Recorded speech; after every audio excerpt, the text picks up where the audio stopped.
70 of the world's elite cybersecurity experts sat paralyzed in a Manhattan ballroom, completely defeated by a tech billionaire's impenetrable crypto vault.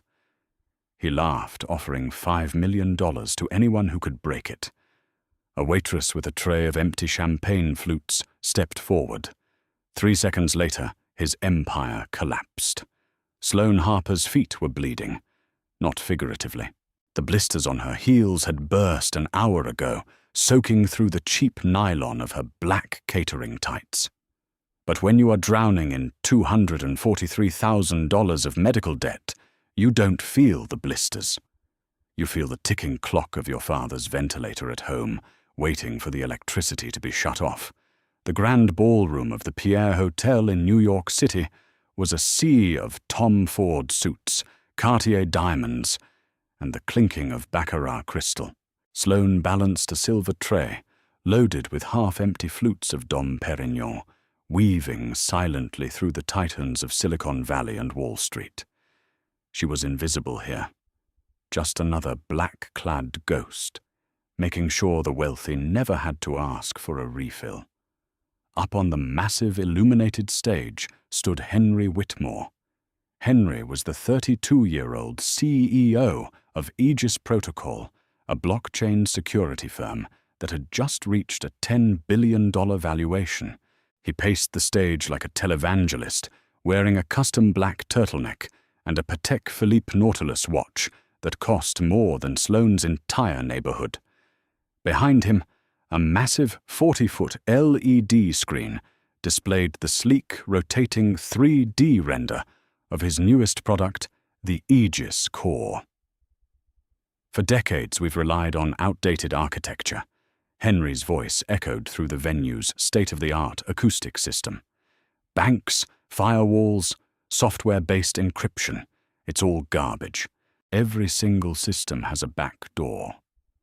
Until tonight. Sloane paused near a pillar, discreetly shifting her weight to her less painful foot. 2 years ago, she wouldn't have been serving drinks at this gala. 2 years ago, she was a top-tier cybersecurity engineering student at Carnegie Mellon, specializing in penetration testing. She had a full-ride scholarship and an internship lined up at Palantir.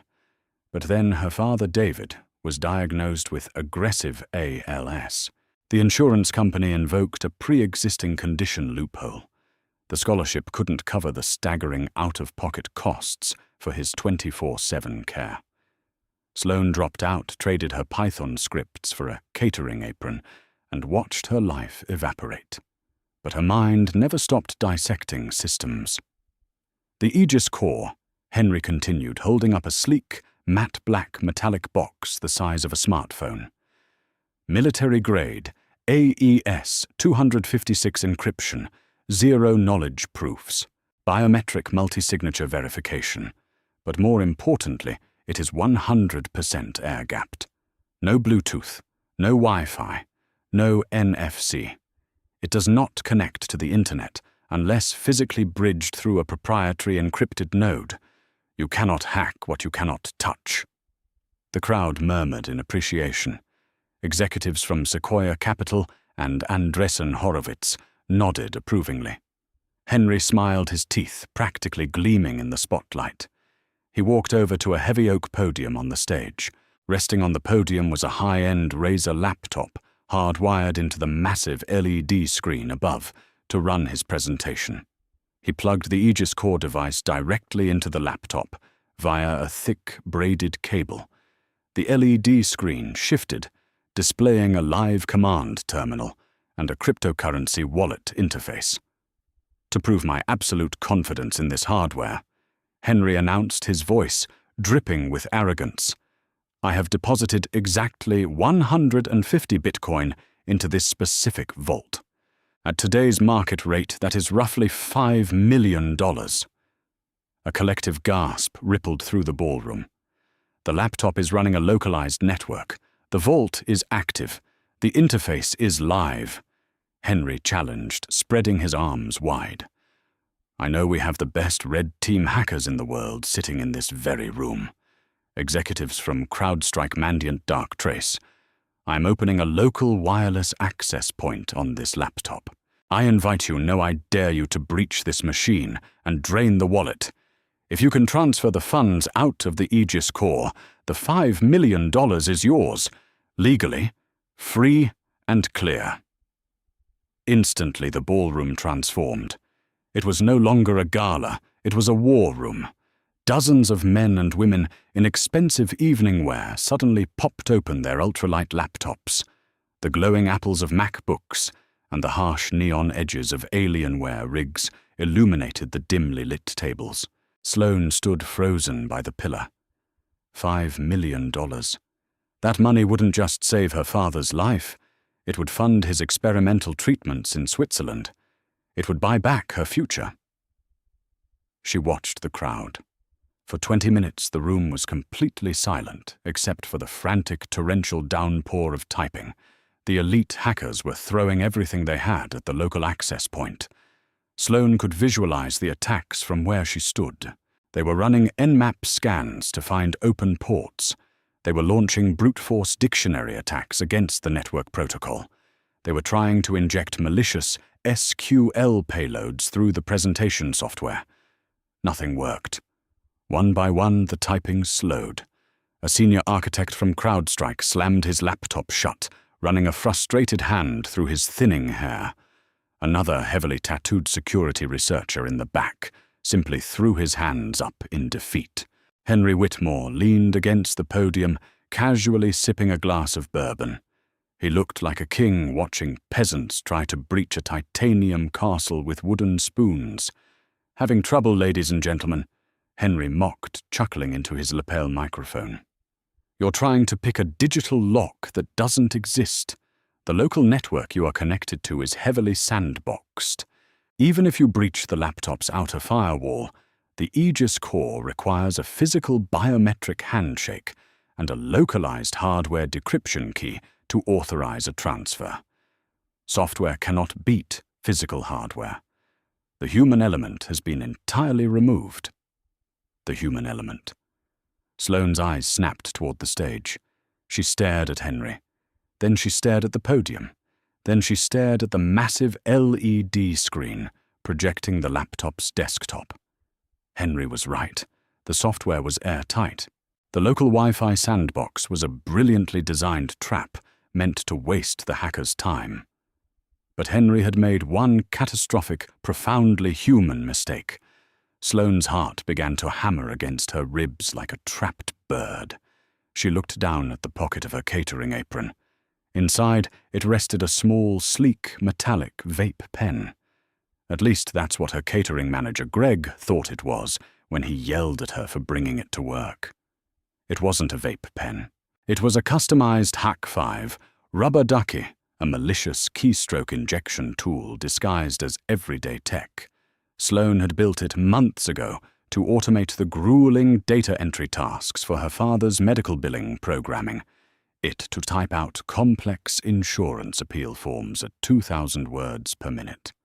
She always carried it for comfort, a small piece of her former life as an engineer. She looked back at the stage.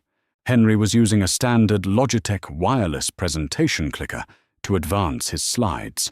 That meant there was a USB dongle plugged into the side of the Razer laptop, which meant the laptop's USB ports were not physically disabled by the BIOS.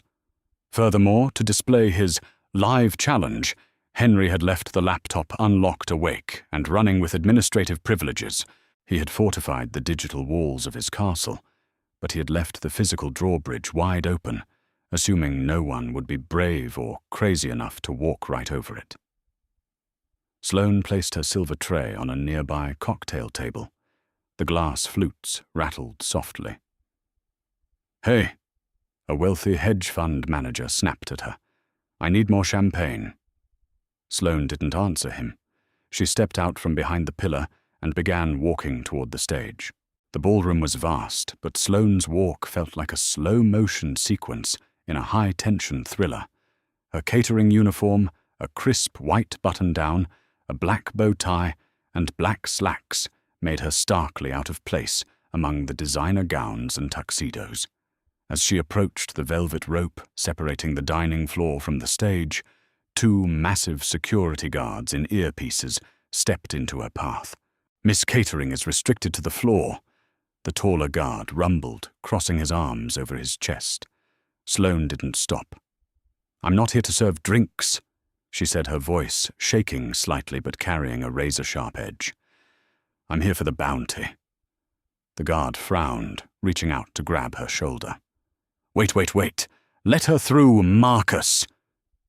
Henry Whitmore's voice suddenly boomed through the speakers. Sloane looked up. Henry was staring down at her from the stage, an amused, utterly condescending smirk plastered across his face. The entire ballroom fell dead silent. Hundreds of eyes pivoted to the poor waitress, standing at the edge of the stage. "Well, this is a first," Henry chuckled, pacing to the edge of the platform. He crouched down slightly to look at her. "Are you lost, sweetheart?" "The kitchen is through the double doors in the back."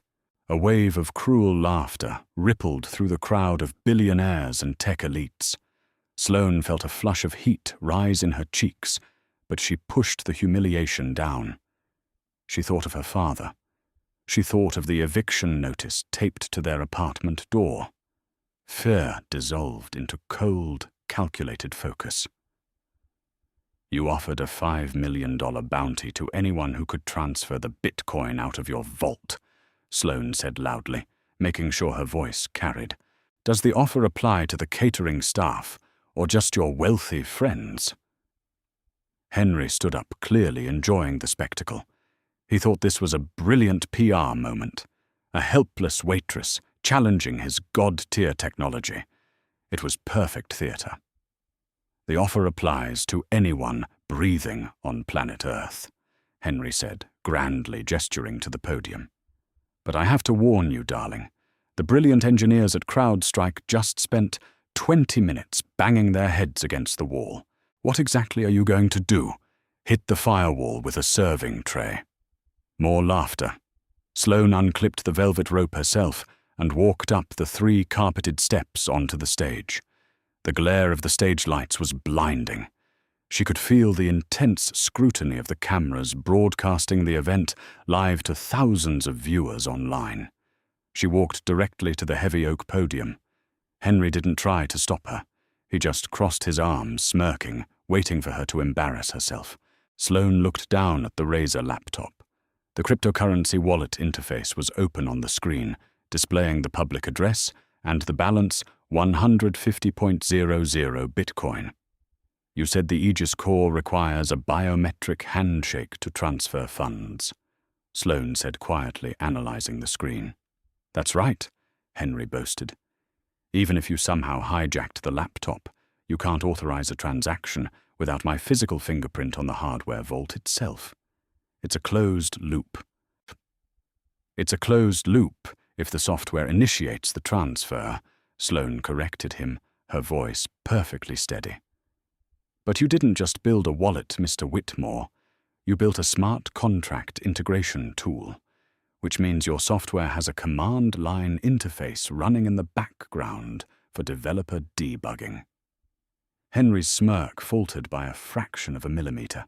"How do you know that? Because you were arrogant enough to publish your API documentation on GitHub last week to show off," Sloane replied. Before Henry could process her words, Sloane reached into her apron. The security guard surged forward, but she was faster. She pulled out what looked exactly like a sleek, metallic vape pen. With a quick flick of her thumb, she snapped off the plastic mouthpiece, revealing a shining silver USB-A connector. It wasn't a storage drive.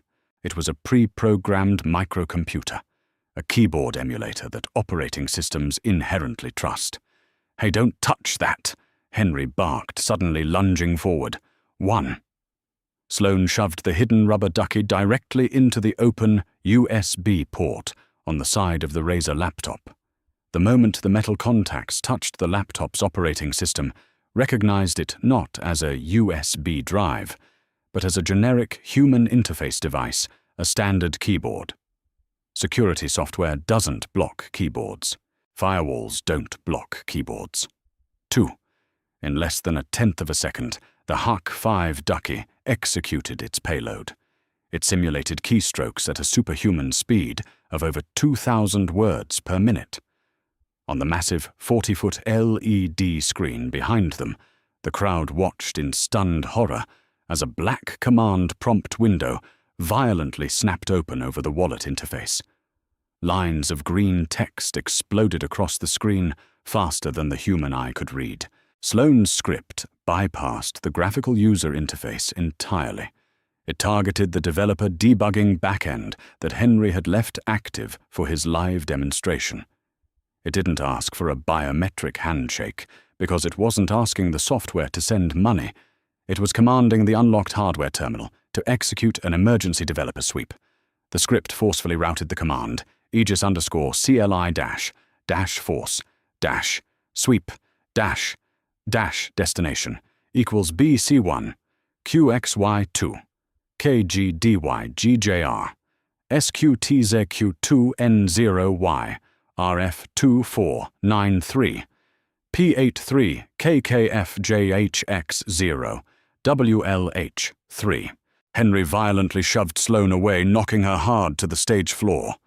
He ripped the USB drive out of the laptop, his chest heaving, his eyes wide with panic. "Security! Get her out of here!" Henry screamed, his voice cracking with genuine terror. He slammed his hands onto the keyboard, frantically trying to close the terminal window. Sloane sat up on the carpeted stage, ignoring the pain radiating up her arm from the fall. She didn't look at Henry. She looked up at the 40-foot LED screen. The entire ballroom was trapped in a suffocating, breathless silence. The elite hackers in the crowd had all stood up from their tables, staring at the projection in utter disbelief. Right in the center of the massive screen plastered over Henry Whitmore's multi-million-dollar presentation was a single, undeniable green checkmark. Beneath it, flashing in bold, unfeeling text, "Transaction confirmed. Balance 0.00 BTC. Funds transferred." Sloane slowly stood up, brushing the dust off her catering apron. She looked at the billionaire, whose face had gone the color of wet ash. "The human element," Sloane whispered into the dead silence of the ballroom. "Always the weakest link." Part 3. The unraveling of a king. Chaos did not erupt immediately. Instead, a suffocating heavy vacuum of disbelief swallowed the Pierre Hotel ballroom. Hundreds of the wealthiest investors and brightest engineers on the eastern seaboard stared at the 40-foot LED projection, their minds struggling to process the impossible. A waitress in a cheap catering uniform had just bypassed the impenetrable Aegis core. "Turn it off!" Henry Whitmore shrieked, his voice cracking violently. He slammed his fists onto the Razer laptop, nearly snapping the hinges as he yanked the power cord from the wall. The massive projection screen behind him glitched, flashing a harsh burst of static before fading to pitch black. It was too late. The live stream had captured it. The crowd had seen it. "Grab her!" Henry spat, pointing a shaking finger at Sloane. "She planted malware. That was an illegal breach. Hold her right there." Two massive security contractors lunged forward, their hands aggressively clamping down on Sloane's shoulders. She winced as a sharp pain shot through her collarbone, but she did not struggle. She stood perfectly still, her chin tilted up, maintaining absolute eye contact with the unraveling billionaire. "An illegal breach?" Sloane asked, her voice carrying an icy calm that echoed over the rising murmurs of the ballroom. "You broadcasted an open invitation on a live stream, Mr. Whitmore. You opened a localized network and explicitly challenged anyone to transfer those funds. Your exact words were, 'Legally, free and clear, I accepted your terms.' You used a physical exploit," Henry yelled, his face turning a dangerous shade of magenta. His slick tech bro persona was completely gone, replaced by a terrified child realizing his $10 billion toy was broken. That wasn't a software hack. You plugged a rogue device into my hardware. A slow, mocking laugh echoed from the front table. Jonathan Rhodes, a silver-haired senior partner at one of Silicon Valley's most ruthless venture capital firms, stood up. He casually buttoned his bespoke suit jacket, holding a glass of scotch in one hand. "Physical access is still access, Henry," Jonathan said loudly. The entire room fell silent to listen to him. If a bank leaves the vault door wide open and gives a thief a golf cart to drive the cash out, the bank doesn't get to complain that the thief didn't pick the lock. You left your laptop unlocked with administrative privileges, running a developer back door. She didn't hack your vault. She just used the keys you left on the dashboard. Murmurs of agreement rippled through the sea of executives. Phones were out. Dozens of people were already tweeting, texting, and posting about the catastrophic failure of the Aegis core. "The transaction is in the mempool," shouted a heavily pierced security researcher from the back, holding up his glowing smartphone. "I'm watching the blockchain explorer right now. 150 Bitcoin broadcasted to a new SegWit address. She paid a massive miner fee. It's going to get confirmed in the next block. It's gone Whitmore." Henry looked like he was going to vomit. His eyes darted around the room, realizing his investors were watching him bleed out on stage. "Bring her backstage," Henry hissed to the security guards, his tone dropping to a venomous whisper. "Now, get her out of sight." The guards shoved Sloane toward the heavy velvet curtains behind the presentation stage. She stumbled slightly on her blistered heels but caught her balance. She wasn't afraid. Fear was for people who had something to lose. Sloane had already lost everything 2 years ago, when the hospital handed her the first devastating billing statement. Tonight, she was holding all the cards. They pushed her down a narrow, dimly lit hallway and shoved her into a lavish VIP green room. The air smelled of expensive leather and stale espresso. The security guard stepped outside, pulling the heavy oak door shut, leaving Sloane alone with Henry. Henry immediately began pacing the length of the room like a caged animal.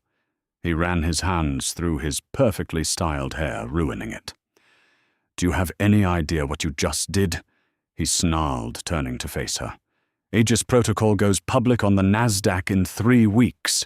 We are valued at $10 billion based on the premise that our hardware cannot be bypassed. You just tanked my entire IPO on a live stream, watched by 80,000 people." "I didn't tank your IPO," Sloane replied calmly, smoothing the wrinkles out of her catering apron. "Your sloppy API architecture tanked your IPO. You built a brilliant hardware wall, but you left a developer debugging Bridge active to make your live demo run smoother. You prioritized a flashy presentation over basic operational security." Henry stopped pacing. He stared at her, genuinely analyzing her for the first time. He noticed the dark circles under her eyes, the frayed edges of her uniform, but also the razor-sharp intelligence radiating from her posture. "Who the hell are you?" he demanded softly. "Caterers don't know what a command line interface is. Caterers don't carry pre-scripted keyboard emulators."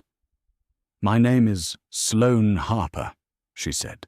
2 years ago, I was top of my class in Carnegie Mellon's Advanced Penetration Testing program.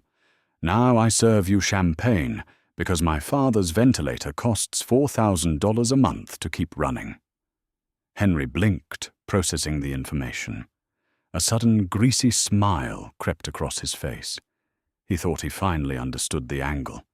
He thought she was just desperate. "Okay, Sloane Harper," Henry said, adopting a smooth, patronizing tone as he leaned against a leather sofa. "I get it. Life dealt you a bad hand. You're smart, you're hungry, and you pulled a great stunt. But let's be adults here. That Bitcoin is company property. If you try to keep it, my lawyers will bury you in litigation, until your grandchildren are dead. We will freeze the wallet. We will charge you with corporate espionage and grand larceny." He pulled a platinum money clip from his pocket and tossed it onto the glass coffee table between them. "There is $50,000 in cash in that clip. Walking around money." Henry offered his voice, dripping with false generosity. "You transfer the Bitcoin back to my master wallet right now. You sign a non-disclosure agreement stating this was a pre-planned, theatrical demonstration to test our fail-safes. You walk out of here tonight with 50 grand, and I'll even throw in a junior analyst job at Aegis." Sloane looked down at the money clip. $50,000. It was more money than she had seen in her entire life. It would pay off a fraction of her father's debt. It would keep the lights on for another few months. She looked back up at Henry. "No." Henry's smile vanished instantly. "Excuse me, I said no." Sloane repeated, her voice hardening into steel. "You offered a public bounty. $5 million. I accepted it. I earned it. And I am keeping every single penny." "I will destroy you," Henry roared, stepping forward as if he might strike her. Sloane didn't flinch.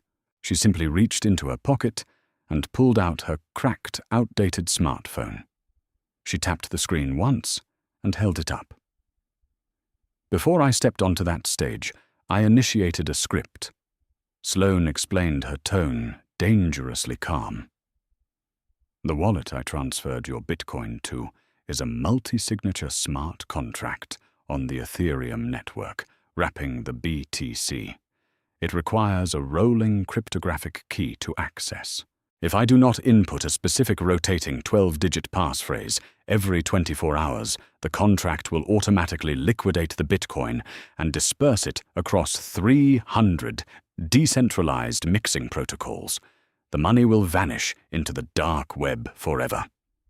Henry froze, the color draining from his face once again. "You can't touch the money, Henry." Sloane continued relentlessly. "Your lawyers can't freeze it. The SEC can't subpoena it. If you arrest me, if you sue me, if you try to intimidate me, the clock runs out and the $5 million is gone." She took a step toward the billionaire, invading his space, forcing him to look her in the eyes. "But the money isn't your real problem, is it?" Sloane whispered. "Your real problem is tomorrow morning. When the financial press wakes up, the headlines will say that Aegis Protocol's flagship product was dismantled in 3 seconds by a hotel waitress. Your investors will pull out. Your $10 billion valuation will evaporate into dust. You will be a laughingstock in Silicon Valley." Henry swallowed hard, his throat clicking audibly in the quiet room. "What do you want?" "I want the $5 million, free and clear, just like you promised," Sloane said. "But I'm going to save your company in exchange." Henry narrowed his eyes. "How?" "Tomorrow morning, Aegis Protocol issues a press release," Sloane instructed, slipping into the authoritative tone of a lead engineer. "You announce that tonight was not a failure, but a highly controlled, 0-day bounty test. You announce that you intentionally hired a top-tier cybersecurity prodigy to go undercover as a catering waitress to test the extreme physical limits of your security." She watched the gears turning in Henry's head. The panic in his eyes was slowly being replaced by calculating greed. "You spin it as a victory," Sloane continued. "You tell the press that Aegis takes security so seriously that you paid a $5 million bug bounty to patch a localized developer oversight before the product hit the public market. It shows radical transparency. It shows you reward talent. Your investors will eat it up. The IPO stays on track." Henry stared at her, genuinely awestruck. She wasn't just a hacker. She was a strategist. She was offering him a golden parachute out of the burning plane he had just crashed. "And in return?" Henry asked quietly. In return, I keep the crypto. You draft a legally binding contract right now on company letterhead, officially classifying the 150 Bitcoin as a white hat security bounty, fully transferring ownership to me, absolving me of any criminal or civil liability. Sloane pointed to a sleek laser printer sitting on a mahogany desk in the corner of the green room. Draft it. Sign it. Now. For a long, agonizing minute, the only sound in the room was the hum of the hotel's air conditioning. Henry looked at the shattered remains of his ego, then looked at the cracked phone in Sloane's hand, representing the only lifeline for his empire. He walked over to the mahogany desk, opened his laptop, and began to type. 10 minutes later, the printer whirred to life. Henry signed the single-page document with a heavy Mont Blanc pen and shoved it across the desk. Sloane picked it up. She read every single word carefully, ensuring the legal terminology was watertight. She folded the thick parchment paper, slid it safely into the breast pocket of her catering uniform, and turned toward the door. "Harper," Henry called out just as her hand touched the brass doorknob. She paused, looking back over her shoulder. "When your father is better," Henry said, his tone entirely stripped of its previous arrogance. "If you ever want a job, a real job, my Chief Information Security Officer position just opened up tonight." Sloane offered a small, cold smile. "I don't work for sloppy engineers, Mr. Whitmore." She opened the door and walked out into the hallway. The hotel lobby was a blur of frantic journalists and confused attendees. But Sloane slipped through the service elevator, bypassing the chaos entirely. When she finally pushed through the heavy metal exit doors of the Pierre Hotel, the freezing New York night air hit her face like a baptism. The blistering pain in her heels was entirely gone. Her pockets felt incredibly light, yet they held the weight of a salvaged future. She pulled her cracked phone from her pocket and opened her digital wallet. The transaction had 20 confirmations. The balance glowed brightly against the dark screen, $5,042.01. Sloane took a deep breath of the sharp city air, hailed a yellow cab, and gave the driver the address to the hospital. It was time to tell her father to pack his bags. They were going to Switzerland. Sloane walked into that ballroom as an invisible waitress and walked out a multimillionaire, proving that the biggest flaw in any billion-dollar fortress is always the ego of the man who built it. What would you have done if you were in Sloane's shoes, taken the payout, or taken the executive job? Let us know in the comments below. If you loved this incredible underdog story, smash that like button, share it with your friends, and subscribe to the channel for more jaw-dropping tech heists.